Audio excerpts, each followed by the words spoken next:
Hello, my name is Ethan Hewlin. Like you, I live in a world that never stops moving. And also like you, I have stories. These are my stories, the true stories of a tryhard.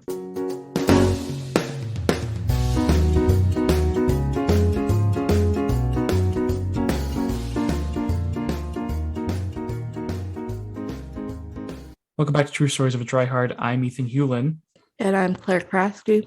and this week we are diving into something that Claire and I have both really been feeling over the past couple weeks, academic burnout. So, Claire, why don't you go ahead and start us off? Like, what's been getting to you in that realm lately? Yeah, I've been really feeling that right now. I'm about 6 weeks into my semester as a junior. It's just a lot. It's not the classes, I don't think, but I think being on that constant, I have to do this homework, I have to do this project. It's getting to me, and I feel that burden just sort of pressing down on me, and I just don't feel that energy anymore. So, Yeah, I'm in that same boat. It just doesn't feel like I can catch a break. So, and then just having, it almost feels like Groundhog Day, like the movie Groundhog Day, where it's just the same thing over and over and over again. And it doesn't feel like I've found the way to get out of it?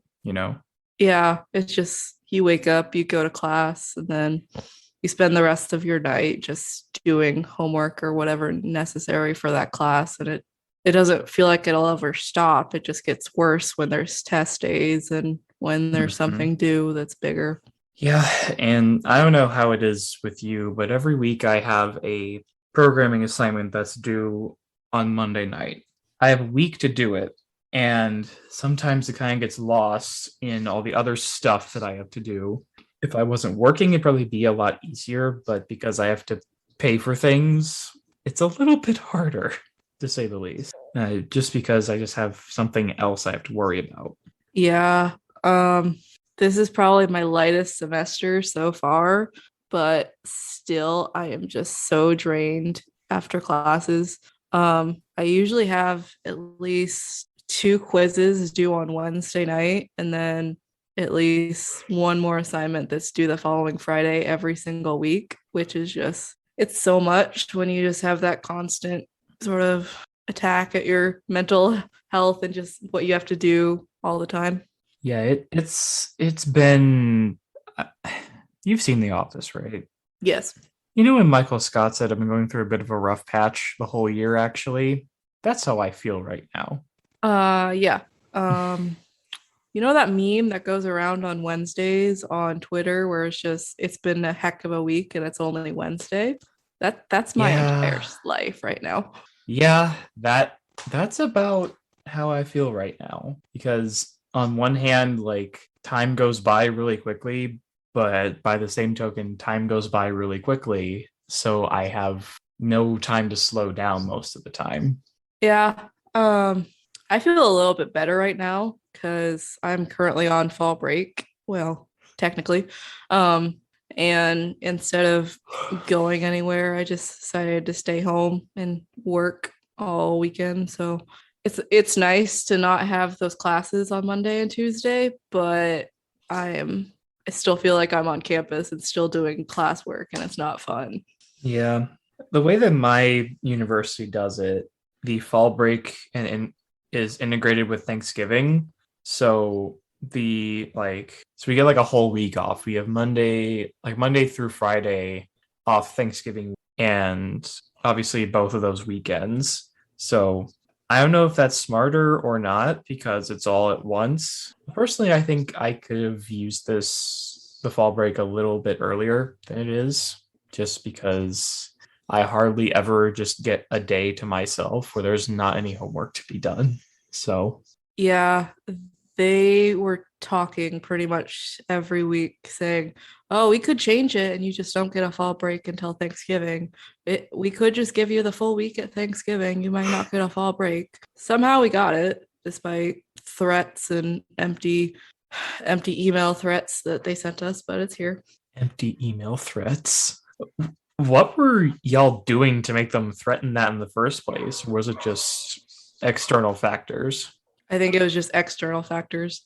Yeah, I think just the threat of COVID was sort Hmm. of their reasoning. Okay. I mean, fair, because it's unfortunately still alive and well, at least in my area of the world. Yeah, I mean, it's still alive and still there here, but I think students need a break, and we were all feeling that burnout on campus. It just felt really dull this previous week where we were just all dying from school. Yeah. And, I hate sacrificing sleep, which I rarely do because I know that it will have adverse effects on me, but sometimes it just can't be helped. And yesterday was one of those times. So I'm currently not feeling super great because I feel like I'm just drained and there's nothing I can really do about it. Yeah, I definitely feel like that a lot. Um, one of the nights last week, I didn't get to bed till like 2 a.m. because I was wired and still drained at the same time. So it was just like throwing off my entire mental state, and it wasn't great, but eventually I did get somehow to bed. I don't know about you, but there are certain things that make my anxiety that much worse. So I tend to avoid them. And one of those things is coffee, which is, I guess, against the stereotype of a college student drinking like gallons of coffee a day. But it just makes my anxiety so much worse. And that's why I don't drink it. Yeah, I respect that. I probably only have one cup in the morning and that's it. If I need sleep, I'm usually to bed by like 10:30 at the latest anymore because I am a grandma, I feel like. Hey, there is nothing wrong with having grandma energy. I mean, it's a vibe. Don't know if I it's a mean, good one. I think it is. I mean, there's nothing wrong with being a grandma. Like, do you knit or like bake or Oh, I'm a big baker. I love baking. It's great. It's my de-stressor. oh, you and my girlfriend would get along swimmingly. She is a stress baker and she is proud of it. It's the perfect way to de-stress. I might try that. I haven't done that. I mean, cooking is a way to de-stress for me, and that's why I like it so much. Like for dinner today, I made like tortellini with garlic bread. So I felt pretty good about that. Garlic bread just makes me feel better. It's good for my soul. I don't know about you, but just bread is good for the soul. Maybe not necessarily good for the body at times, but good for the soul nonetheless. No, straight carbs are always good for your soul. Just whatever's bad for you is usually good for your soul. Yeah, I hadn't thought of it that way. Yeah, because if you think about it, soul food is generally pretty unhealthy. Fried chicken, Yep. all of the fattening desserts. That's not exactly good for you, but it's good for your soul. What's a good like go-to like comfort food for you? Because I feel like we could both use some right about now. Um, my go-to comfort food is always a grilled peanut butter sandwich. Um, it would be what my mom would make on rainy nights where neither of us really wanted to cook, but it was sort of rainy and it would fill our soul and keep us warm for the night. See, that's very cute to me, but I would die if I ate that. So I cannot relate. I'm aware. I apologize, but I It's love me okay. some peanut butter. Hey, there are some good alternatives out there for those of us who are genetically inferior. Like growing up, I would eat sunflower butter and jelly sandwiches, which is basically a spread made from sunflower seeds. That's the consistency of peanut butter. And my girlfriend's sister growing up, she ate cookie butter, which is like ground up I forget what they're called, but they're like Speculoos. Yeah, it's like yes, whatever I those are. yeah, I Um, don't know the it's exact term. yeah, it's like those ground up with oil, and it's the consistency of peanut butter, and it's like cinnamony and sugary, and it's amazing. So that's one thing that I got to experience pretty recently. But the sunflower butter is probably closer to peanut butter as far as taste goes, just because of the way things are. But my allergy is weird because I can have like there are some nuts that I can eat, like I can have pine nuts, which are technically nuts. Um, I've also accidentally eaten almonds and walnuts without knowing it and been fine, even though my parents had me stay away from tree nuts for most of my life. So, I mean, I still wouldn't get that checked out by an allergist just to make sure that I won't die if I eat too much of it. But I seem to have been fine so far. You didn't answer the question. What's your go-to comfort food? Oh, right. That's a really long way of saying like any chocolate dessert. Like I was like any excuse I can get to get chocolate into my body, whether it's through brownies, ice cream, cake, or some combination of the three. Like I went to the store earlier today and just picked up a gallon of cookies and cream ice cream because I needed it. I mean, I respect it. Um, yeah, I've definitely been there. I'm not a chocolate ice cream kind of person, but any form of chocolate is good for me.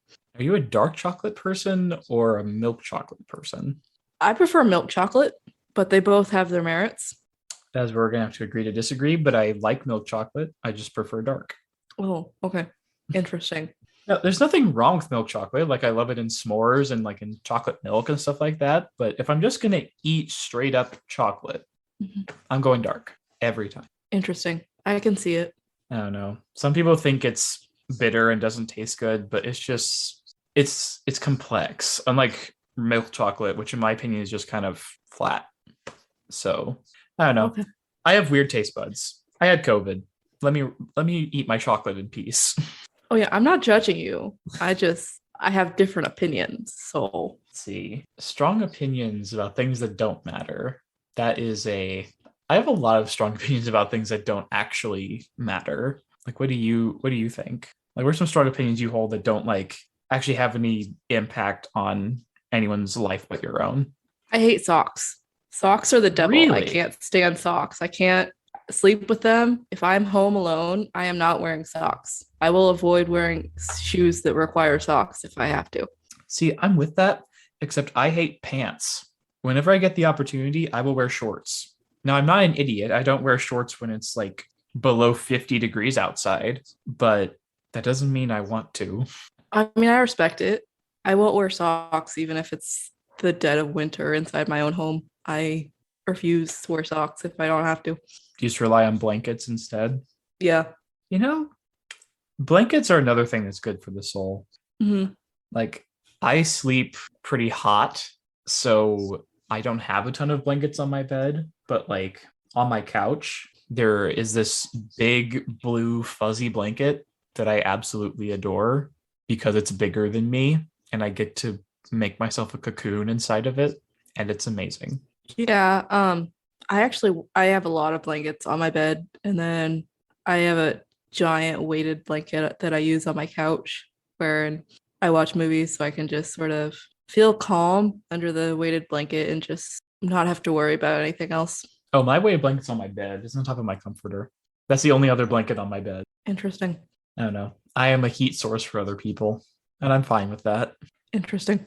Which growing up, my mom would take full advantage of because me and my sibling are both very warm people. So whenever we would like watch a movie together, my mom would get under a blanket and we get under the blanket and she would put her feet up against our backs because it was warm, which I didn't mind after the first like 3 seconds of her putting her icy cold feet on my back, which incidentally is a trait she passed on to me. I have very cold feet and a very warm core. So Interesting. I don't know. I'm weird. My whole body is weird. No, I completely understand because literally anyone who touches my hands, they're just like, geez, Claire, these are like icicles because I have the worst circulation that my hands are just absolutely freezing whenever someone comes in contact with me. Like every time someone goes to shake your hand in a professional setting, they're like, oh, Hmm. okay. I'm shaking hands with a frost giant. Yay. Yeah, cold hands, warm heart is what I always try and say because I can probably give the best hugs, apparently, according to my friends. Even though you hate them. I don't mind them if I know the person. It's not a hug thing. It's the person I am hugging. Hey tryhards, Ethan here. I want to talk to you guys about Patreon. Patreon is a donation service, a monthly subscription service where you donate money to me to support the show, to support the growth of it, whether that means merchandise or more podcasts or other things of that nature. And I would really appreciate if you guys will be willing and able to give just a little bit of whatever extra money you may have. Because while the show will always be free for everyone to listen, the way to make it isn't. And I'm in college, and things are expensive. So I'd appreciate any little amount that you're able to give. So thank you for donating, and thank you even more for listening. Okay, I thought you just didn't like them regardless of who was doing it. I have had character development where I enjoy hugs now. It's just I have to know the person that I am hugging. You know, that makes sense because, I don't really want to hug a stranger. I don't know where they've been. I think it's a trust thing for me. I have to trust you enough that I would voluntarily give you a hug. Yeah, I guess that makes sense just because, it's a very vulnerable position to put yourself in.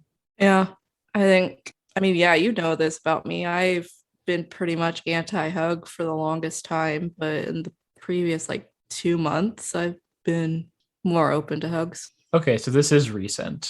Yeah, it's recent. Don't worry about it. It's not you. Okay. It's my character development. I was going to say, did I miss something along the 1.5 to 2 years that we've known each other? Yeah, it's a recent thing. Don't worry. Okay. Speaking of character development, one of my defining personality traits growing up was that I hated tomatoes. I'm starting to come around to them. Really? In certain contexts. I used to every time it's specifically raw tomatoes. Raw tomatoes by themselves are disgusting. Mm-hmm. But if you disguise them with other things, like if you put them on a sandwich, I used to be able to pick up the tomato immediately. And every time I got a hamburger with a tomato on it, I would pick it off. Recently, I've just not cared if there was a tomato on my hamburger. Yeah, it just kind of blends it with everything else. No, I still can't stand the texture of tomatoes. I understand if they're in a sauce or in a pasta dish, but I'm not just gonna put it on a BLT or something. Oh no, I will never do a BLT. It's just there have to be really strong flavors around it and really strong textures around it for me to even consider eating it. Interesting. Makes sense though. One of the worst things, in my opinion, when it comes to tomatoes is two things. My grandma will eat tomato sandwiches. She'll just put salt and pepper on a tomato and put it on bread and eat it.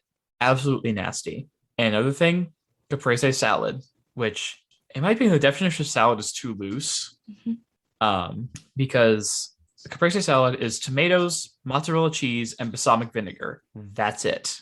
Which I cannot even imagine someone actually enjoying that and feeling happy with themselves after eating it.